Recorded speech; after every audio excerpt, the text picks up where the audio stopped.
Hey everyone, and welcome back to the channel. Today, we're diving into a massive opportunity that's ripe for the taking. Starting a mining supply business in Africa. The continent's mining sector is booming, and that means there's a huge demand for everything from heavy machinery parts to basic safety gear.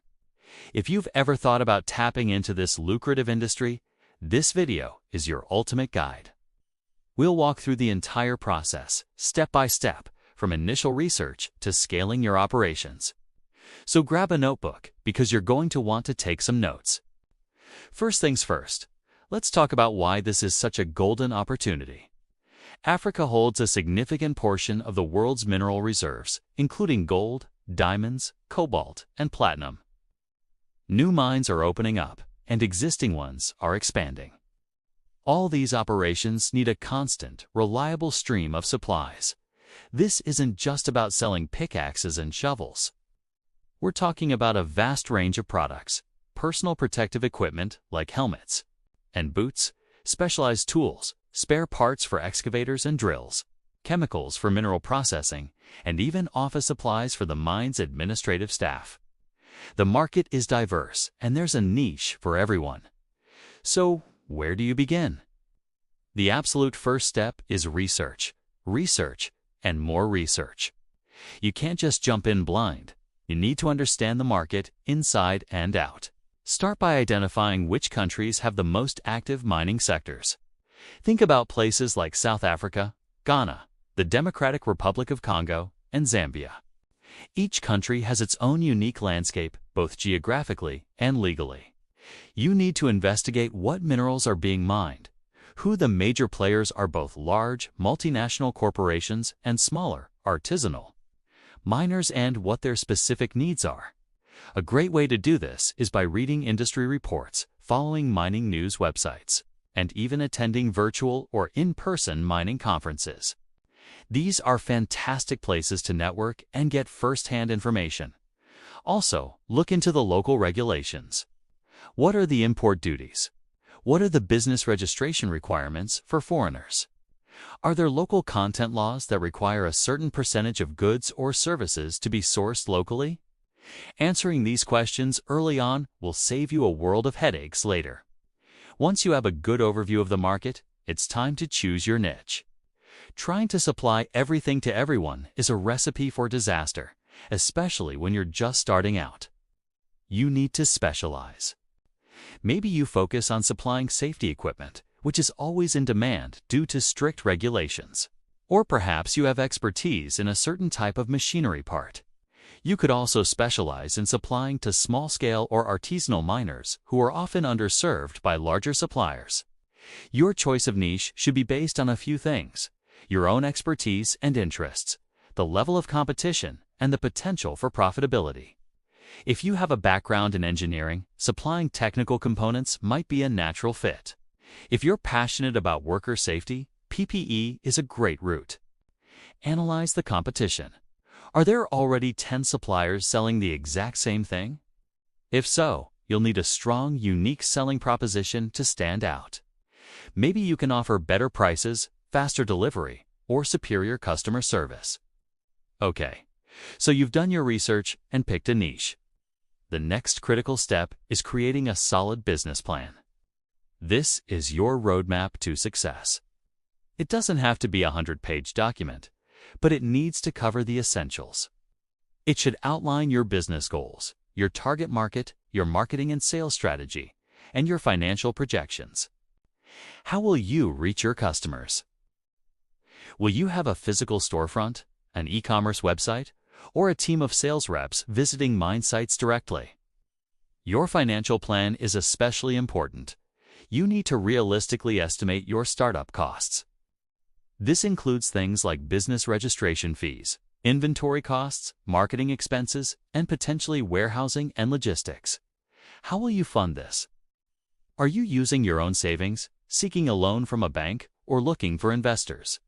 A detailed financial projection showing your expected revenue, costs, and profitability will be crucial for securing any external funding. Remember, A well-thought-out business plan not only guides your actions, but also shows potential partners and investors that you are serious and have done your homework. Now for the legal stuff, registering your business. This process varies significantly from country to country in Africa. In some places, it's relatively straightforward, while in others, it can be a bureaucratic maze. This is where having local knowledge is invaluable. It's highly recommended to hire a local lawyer or a business consultant who specializes in company formation. They can guide you through the paperwork, help you understand the tax obligations, and ensure you comply with all local laws, including labor laws if you plan to hire staff. Getting this right from the start is non-negotiable. You want to operate a legitimate, fully compliant business. This builds trust with your customers, your suppliers, and the government. It also protects you from potential fines or legal trouble down the line. So, invest the time and money to get your business registered correctly. With your business legally established, it's time to build your supply chain.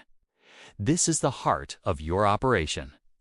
You need to find reliable manufacturers or distributors for the products you plan to sell. You can find suppliers through online directories like Alibaba, by attending international trade shows, or through industry contacts.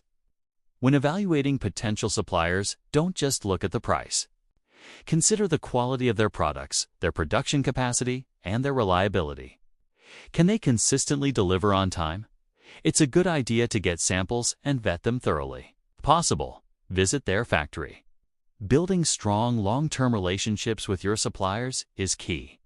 A good supplier can be a true partner, offering you favorable payment terms, alerting you to new products, and helping you navigate logistical challenges. Also, think about your logistics. How will you get the goods from your supplier to your warehouse in Africa, and then from your warehouse to the mine sites? This can be complex, involving international shipping, customs clearance, and local transportation. Partnering with a reputable logistics company that has experience in the region is often the best approach. Now, let's talk about marketing and sales, because having great products is useless if nobody knows about them. Your marketing strategy should be tailored to your target audience.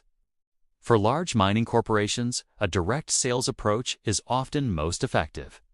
This involves building relationships with procurement managers and engineers. You'll need a professional website, a company profile, and maybe even a catalog of your products. LinkedIn can be a powerful tool for identifying and connecting with these key decision makers. If you're targeting smaller-scale miners, your approach might be different. You might set up a physical shop near mining communities, use local radio ads, or work with community leaders to spread the word. In all cases, building a reputation for reliability and quality is paramount. Word of mouth is incredibly powerful in this industry. A happy customer who receives their order on time and as expected is your best advertisement. Focus on providing excellent customer service. Be responsive, solve problems quickly, and go the extra mile. Finally, let's discuss managing your finances and scaling your business. Keep meticulous financial records from day one. Use accounting software to track your income and expenses. This will not only help you with tax compliance, but also give you clear visibility into the health of your business. Monitor your cash flow closely. In the supply business, you might have to pay your suppliers up front, but offer credit terms to your customers. So managing that gap is crucial. As your business grows, you can start thinking about scaling. This could mean expanding your product range, entering new geographical markets, or even vertically integrating by starting to manufacture some of your own products. Always base your scaling decisions on data. Look at what's selling well. Listen to your customers' feedback, and keep an eye on market trends. Don't be afraid to adapt and evolve. The mining industry is constantly changing, and the most successful suppliers are those who can change with it. Starting a mining supply business in Africa is definitely a challenging venture, but the potential rewards are immense. It requires careful planning, a deep understanding of the market, and a lot of hard work. But by following these steps, doing your research, choosing a niche, creating a solid business plan, navigating the legal requirements, building a robust supply chain. And executing a smart sales strategy, you can build a highly profitable and sustainable business in one of the world's most exciting growth markets. Thank you so much for watching. I hope this guide has given you a clear and actionable framework.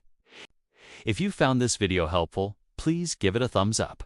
And don't forget to subscribe to Africa Business Frontier for more content on business and investment opportunities. If you have any questions or want to share your own experiences, drop a comment below. I'd love to hear from you. Until next time, take care and start building.